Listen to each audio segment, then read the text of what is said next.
Hello, everyone. Good afternoon and welcome online and in person.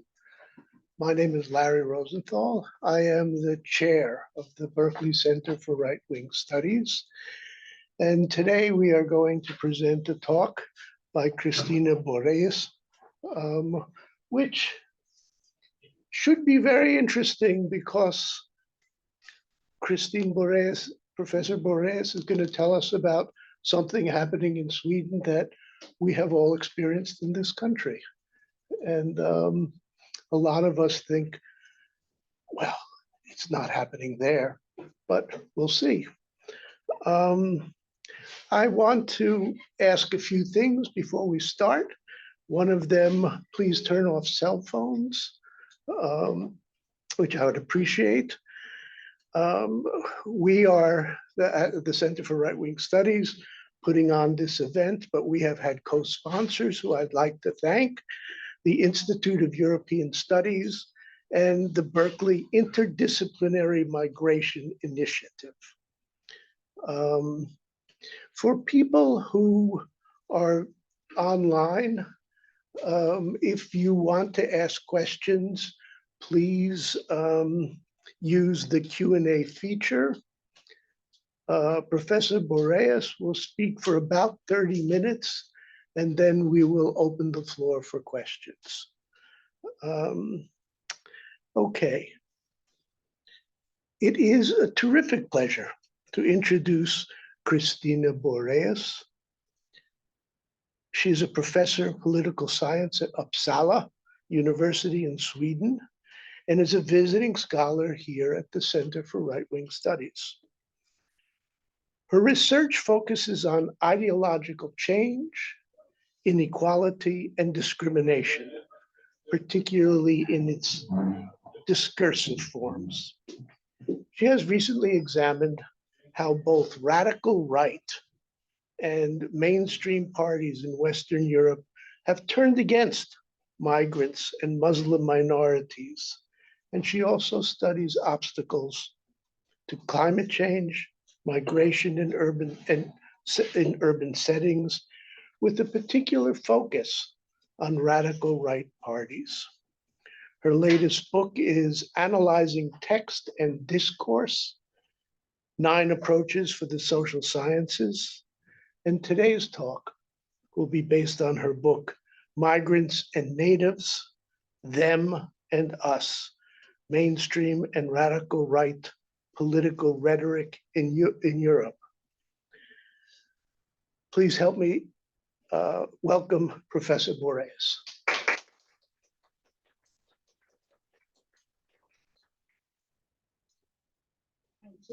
You're welcome. Thank you, Larry, and thank you for all of you for coming here to listen, and also for the invisible people online. It is very exciting for me to be here in these particular and, well, should I say, challenging times. And it feels just very nice to be with you here at Berkeley right now. And I'm already learning very much. Okay. So let me start by telling you what I will talk about. My topic then, as you could see from the title, is political rhetoric in 2 related areas. One is immigration, who should be allowed to enter a country and allowed to stay. And second, how should natives and newcomers live together? My focus will be on rhetorical change in these areas, and eventually I'll try to relate these changes to the general right-wing shift that we see in so many places. But why study political rhetoric and rhetorical change at all? I mean, after all, not everything politicians say becomes law, and politicians lie, and it's just rhetoric, you might think. And it is just rhetoric, but on the same time, rhetoric is an integrated part of politics itself. And I think that studying political rhetoric over time shows us what direction politics is going, and may alert us to political shifts underway. Policy change very often starts with what. Second, it's interesting to study because the rhetoric in politics shapes public debate and public discourse. It influences how people are categorized and evaluated, and it affects relations between groups of people. Political rhetoric in itself might be, and often is nowadays, hate speech. And it feeds hate speech elsewhere in society. And we know from many studies that hate speech harms the health of people targeted, and it also triggers physical violence.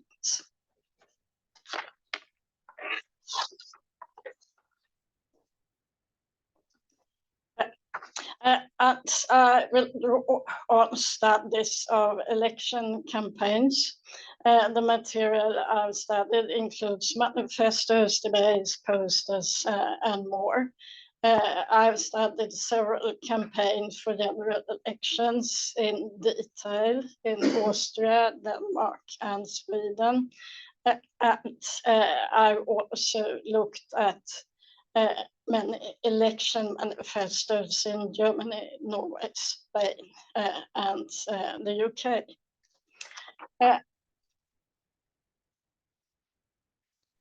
I'll start now by presenting 4 perspectives on immigration that I have identified in the material. When I say perspective, I mean certain types of policy proposals, proposals that are connected to how groups of people are defined and understood in relation to each other. These perspectives are voiced from inside the countries that people move or want to move to. They are expressed by political elites during national election campaigns, and they address voters. Of course, there are many other possible perspectives on these issues. For example, those that would be expressed by refugees who seek protection. But what I'm interested in here is native perspectives as expressed by political elites. The basic what I call the threat perspective on migration is obviously that foreigners are a threat to the natives. Therefore, those who adopt this perspective propose all kinds of policies to make entry into the country more difficult. For example, through stricter border controls. I think you already know all about this. They also suggest measures to make it easier to remove people who are already in the country. One way is through more restrictive policies for granting resident permits and permanent resident permits.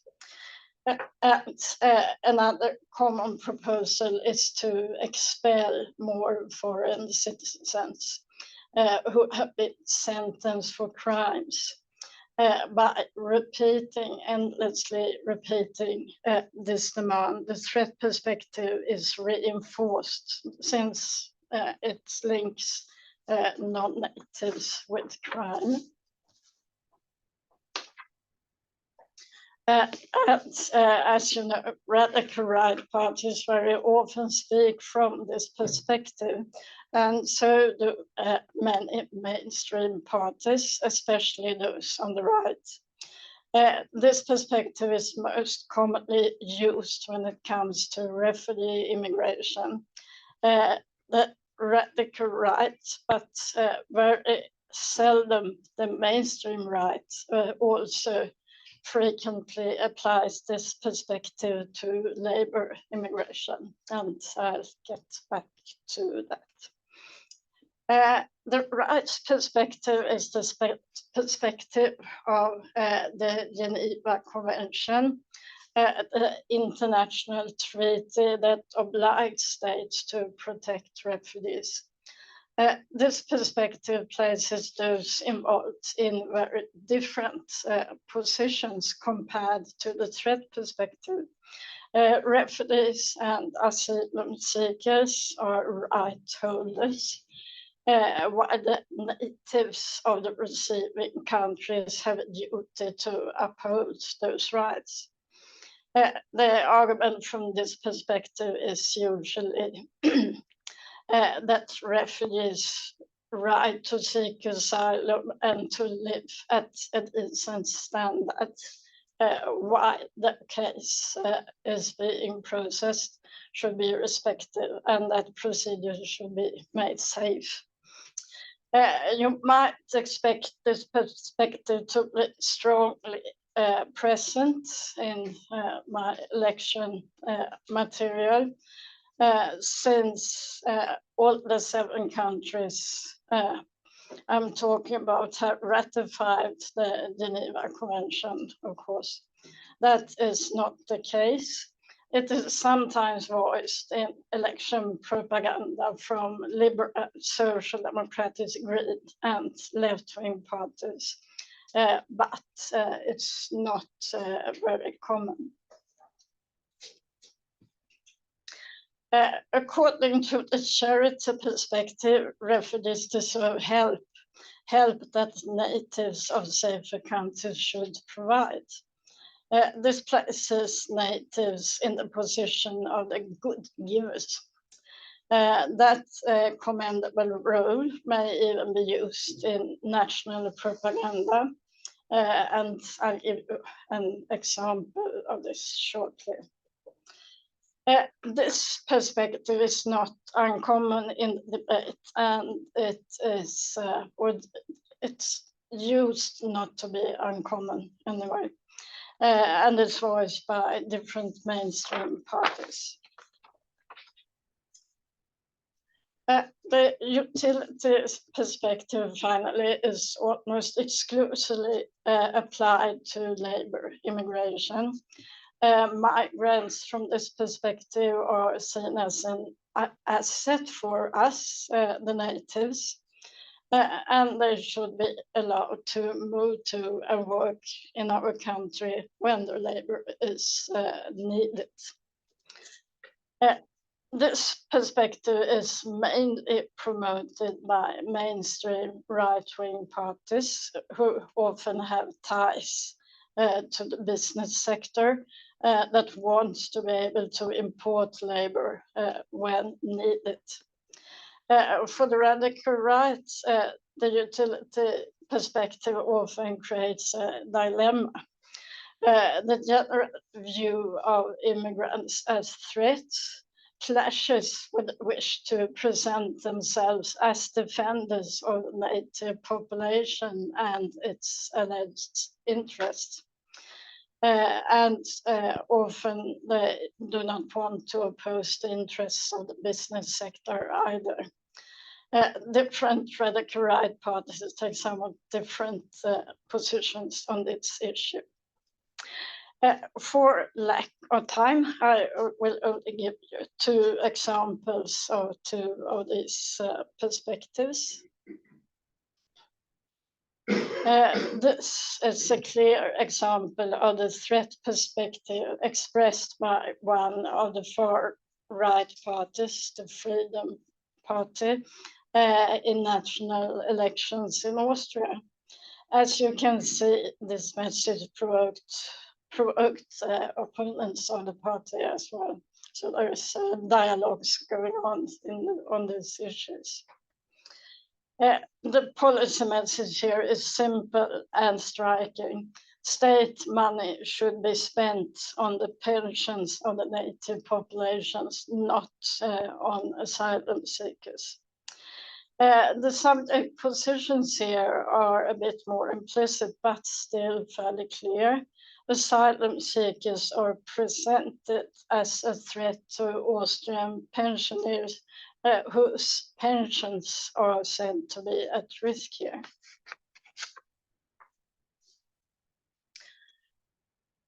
Here I'll give you an example of the charity perspective, and I'll read it to you.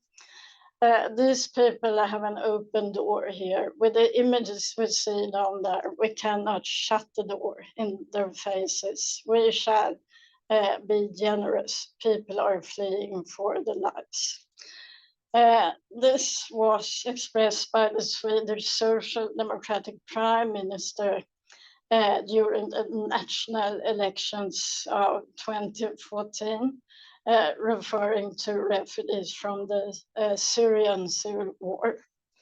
It is worth noting here that the leader of the largest mainstream right-wing party used actually very similar words in the same campaign in order to persuade his voters to keep the country open to refugees.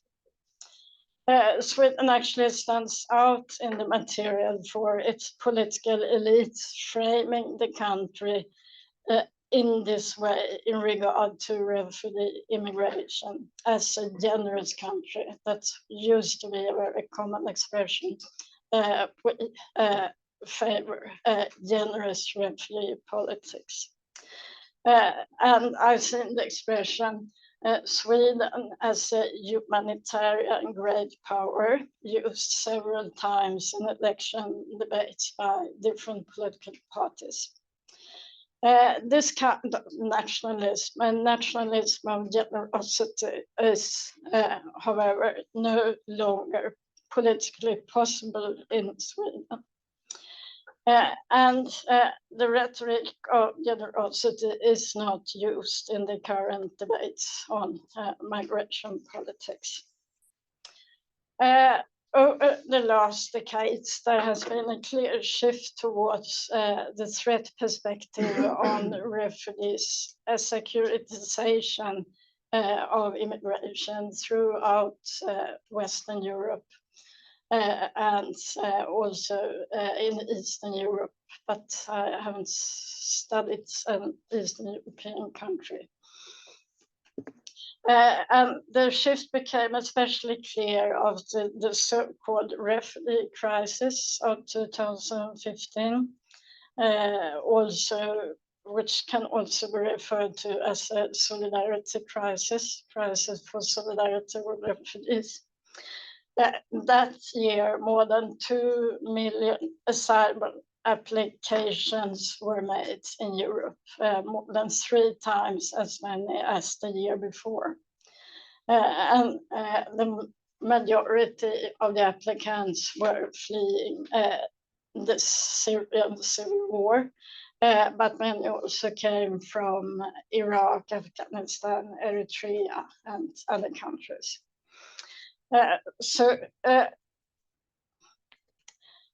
In my study, I compared election manifestos from the last national election before 2015 with the first election after 2016 in 7 countries. And I'm going to give you some results.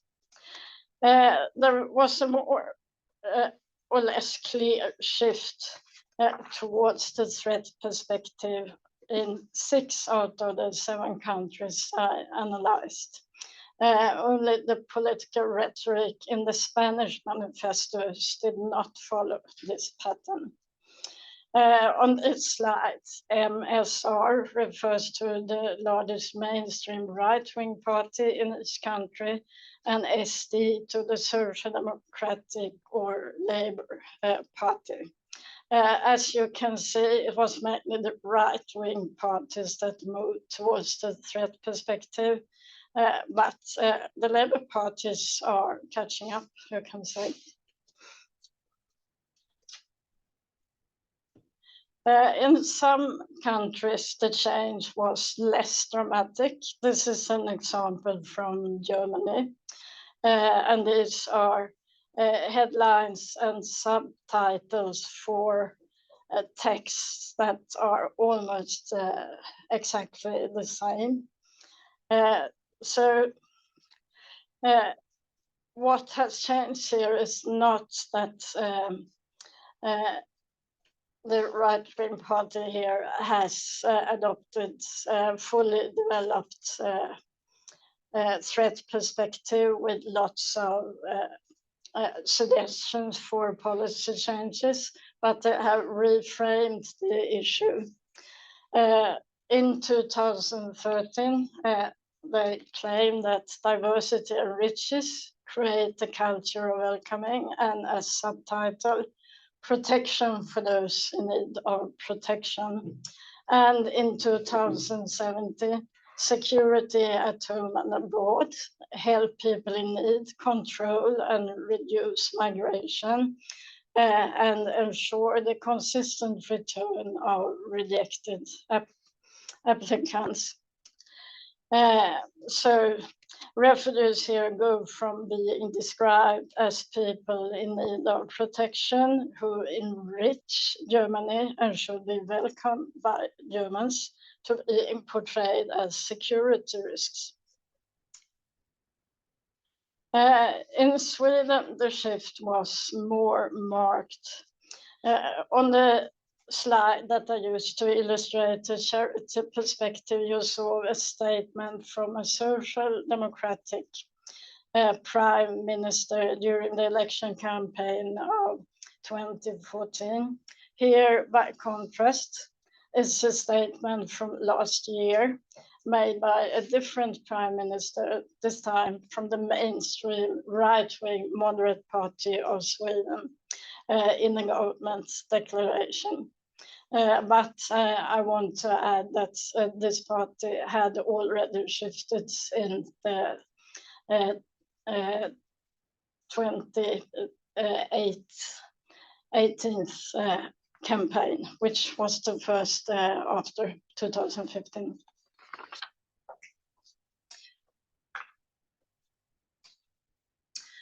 So what he says very bluntly is that we cannot allow Sweden to be torn apart by exclusion, gang violence, and parallel societies. That is why our asylum laws must be brought in line with the EU's minimum standards and the rules for family immigration tightened. The Social Democrats still use somewhat different rhetoric in public when talking about refugees, but they as well agree with the present right-wing government's policies on refugee immigration. So the whole policy field has shifted. And politics keep changing. After the crisis, the EU began working on a new common framework for handling asylum applications. And a new agreement was recently adopted. Thank you. An agreement has only recently been reached. The framework is more restrictive than the previous one. And much also happens outside of this framework.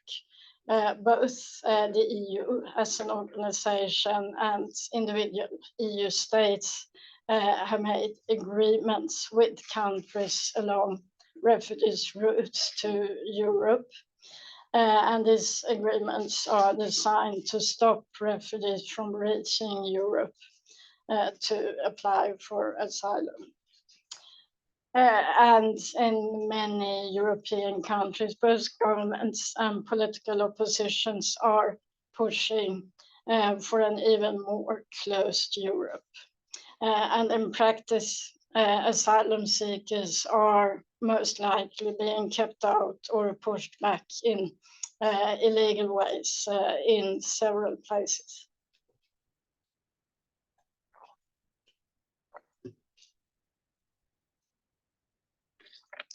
And the result of this policies is that refugees are left in very precarious situations. This photo is from the notorious refugee camp Moria on the Greek island of Lesbos. This camp burnt down in 2020, leaving the immigrants there, of course, in even worse conditions. But the consequences go beyond those that affect people who are still in the process of forced migration. The construction of refugees as threats also affects migrants who are already found refuge in European countries and are not anymore officially refugees. Because it's very simple. If refugees as a group are seen as dangerous and should be kept out, then why would those who have already been admitted be considered any less dangerous? And this brings me to political rhetoric on how migrants and natives should live together. Only 5? Why? I thought I had half an hour. Okay. Okay. Okay, I speed up and anyway.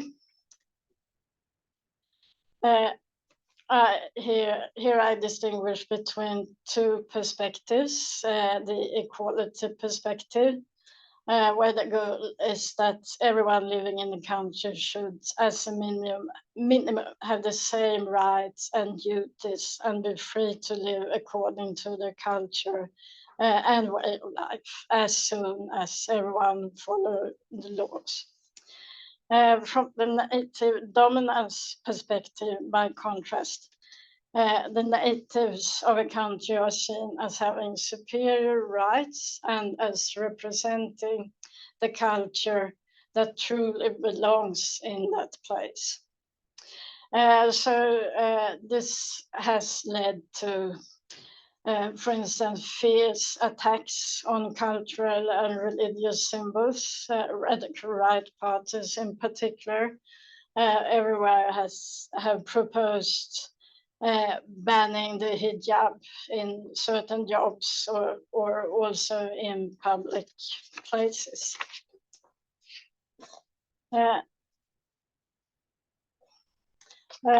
This is an example of the equality perspective from the Spanish Social Democrats in 2011. They state that they want to guarantee equal opportunities because of this, it's necessary to invest in all authorities so that they can do this, make this come through, the equality between migrants and natives. This is not what I've found in most of the material in my study. This is a very clear example of the native dominance perspective. It is not from an election campaign, but it could have been stated in an election campaign. but stated by the Swedish coalition government agreement up to 2022. And what they're saying here is that it's enough that you show contempt for the majority population, don't respect Swedish values, to be thrown out of the country without committing a crime. So this hasn't become law yet, but it's in the process.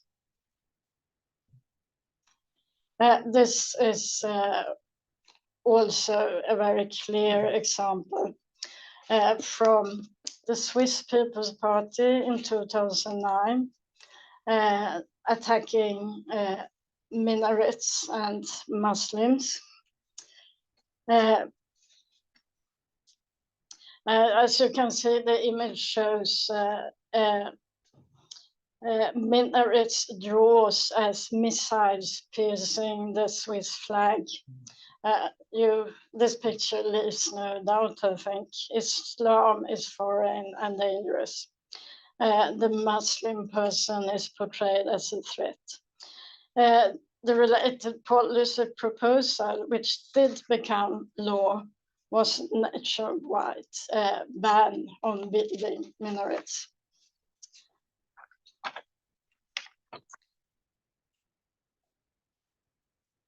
In the comparison before and after the crisis, I found many more proposals for taking back or curtailing migrants' rights, but for political rights, rights of abode, social rights, and access to nationality. But yeah, I quickly jump now to the attempt. I think I lost the paper here someplace. Well,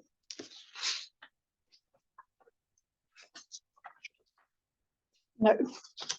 But I'll say a few words here on the broader shift to the right sweeping through Europe, and not only Europe, of course, where the threat perspective on migration and native dominance perspective have become integrated parts.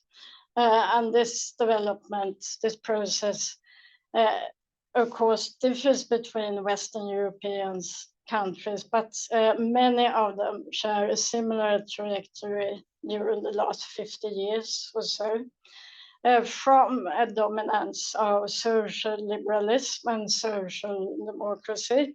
Neoliberalism in economic policy became stronger, and more recently we have seen a strong national conservatism and also right-wing authoritarianism in some countries.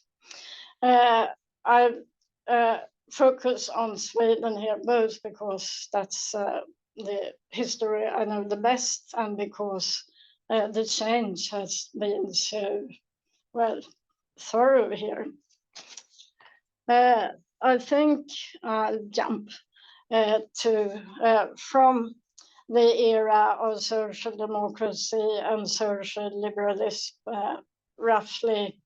You can also say that it began between the First and Second World War, but especially after the Second World War, the Swedish welfare state was rolled out with the support of the entire political system and also the business sector.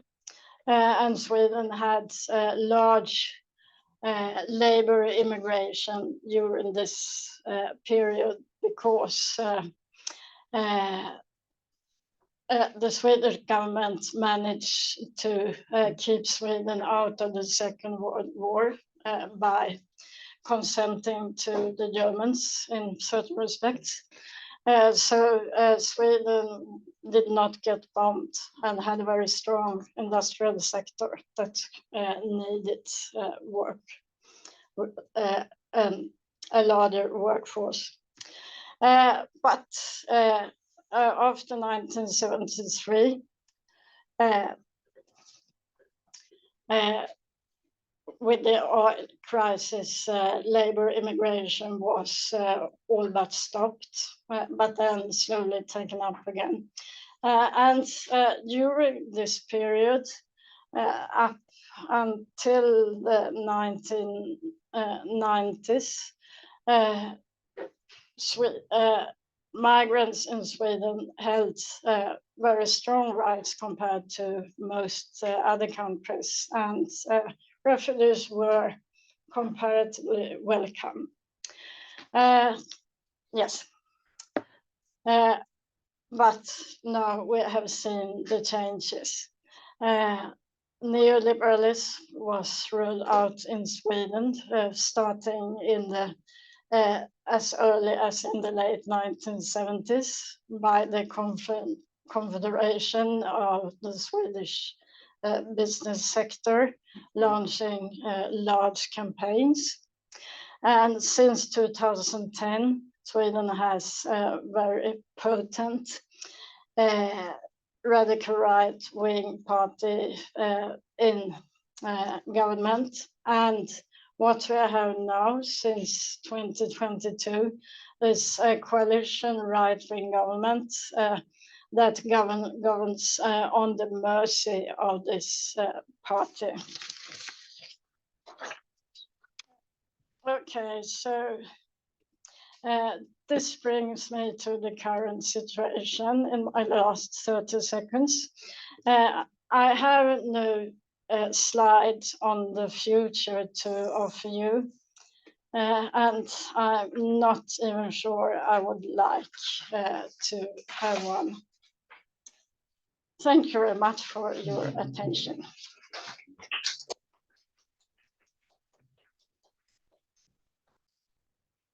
Thank you very much. You tell an extraordinary tale, and you kind of. It's sad. Pardon me? A sad tale.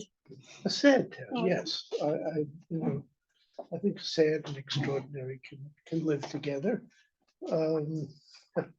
But I want to proceed to to have some questions from the audience both here and online.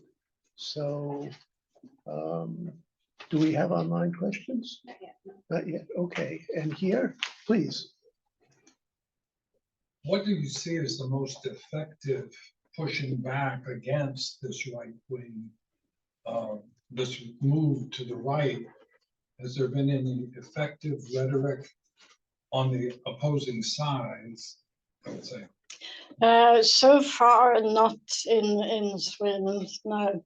But of course, there is discussion and opposition, and you could always claim that it would be worse without this, but I haven't seen the effective method. But I must say I've been impressed about what I've seen here, that like the pushback is going on in so many different arenas, in so many different ways.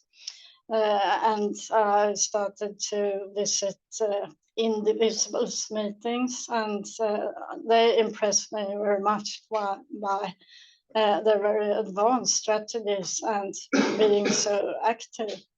So I hope that's one of the things I hope to learn about when I go back to Sweden and write about what's going on here.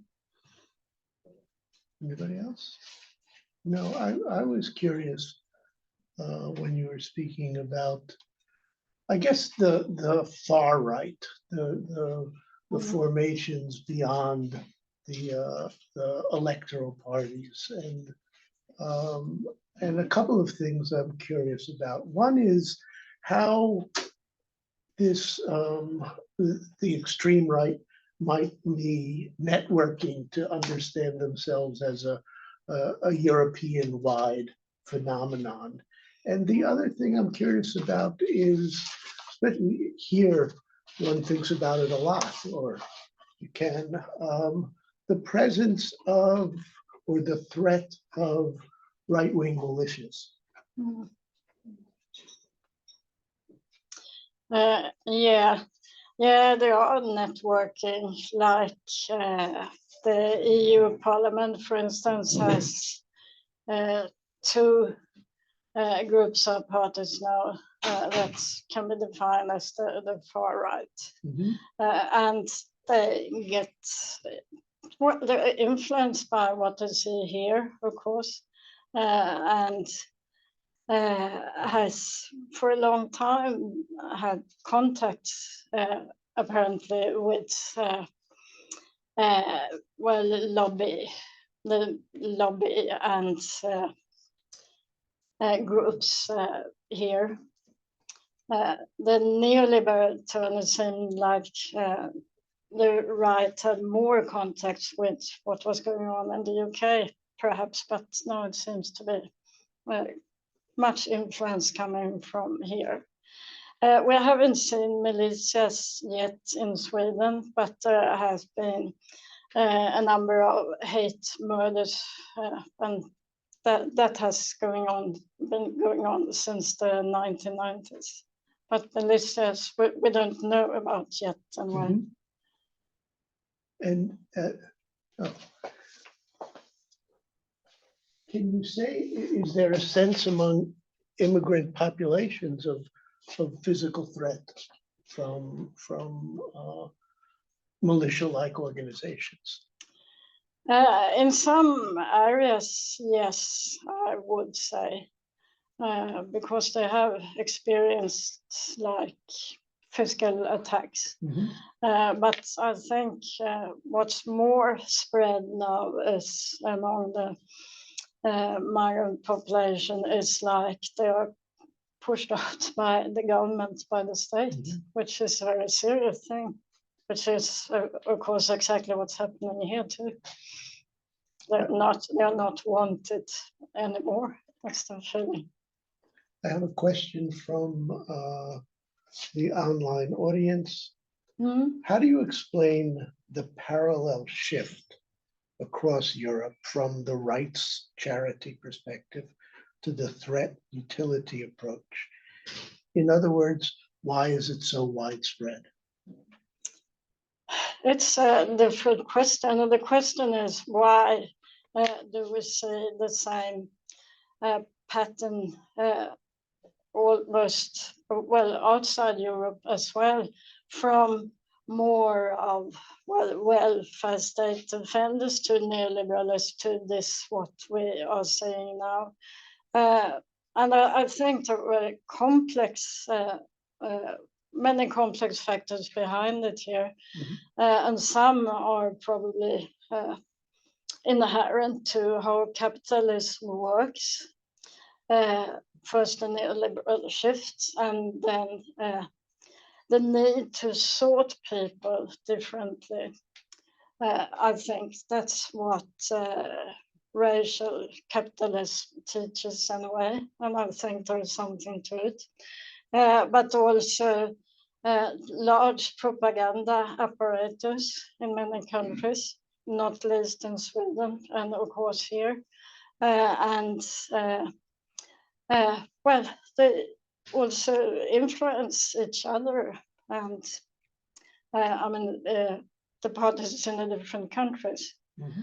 But I wish I had a complete explanation for what is going on, and I won't hesitate to publish it when I have it. I wish you had to. Please. Yeah, I have one question related to what you just said. Especially, I'm curious about the Swedish context that I guess you know very well. So yeah, you talked about how, neoliberalist economic policies kind of like push ideologically something towards the far right. And I'm curious to know precisely in the Swedish context, like what happened from this point of view before that the Swedish Democrats arrived? Like what happened that prepared the field so well for them in this neoliberalist perspective? Well, it seems I just read this Slobodian on how the far right has its roots in neoliberalism already in Hayek. And I think there might be something to it in Sweden. But it's a fact that public debate, when Sweden made this shift to the right in that started already around 1979, 1980. The first shift was away from equality politics, social democracy, and towards rather pure economic liberalism. It didn't have this the nationalism or the conservatives that you saw here or that you saw in the UK. And it came in during the 1990s. And I'm keen to study actually the connections between the different parts of the right here, because I don't know how this happened, but it's very interesting. Just 2 days ago, the largest and most important neoliberal think tank and a think tank owned by the radical right party, the Sweden Democrats, they published a joint manifesto for their new politics. So something is definitely going on now, and something has been going on. I would like to know more about what has been going on. I'm not sure I want to know what is coming. Anyone else? Please. In the US, it seems there's a simultaneous attack Yeah, against immigration and against universities yeah. and maybe intellectual life in the country. Mm. Is that similar in Sweden or in Europe? No, we haven't seen that kind of attacks at the universities yet, but I think many people in academia point to signs of that this is going on. And of course, in some like gender politics have been under attack for a fairly long time. And also there are proposals for cuts in certain areas, but in Sweden, the radical right party started by targeting the migration was the big thing. But I think we are seeing this coming, but it hasn't been obvious yet. Might still not come, and we might not get the right-wing government in next year's election. I have one last question, which is before 2014 and then the immigration crisis that followed. You know, in the previous years in Northern European countries, there were often guest workers largely from the south of Europe. I wonder if there's any way in which the hostility, and there was considerable hostility, at least in Switzerland, for example, did that in any way, in your view, sort of set the table for what was to come? Yes, like the table was set by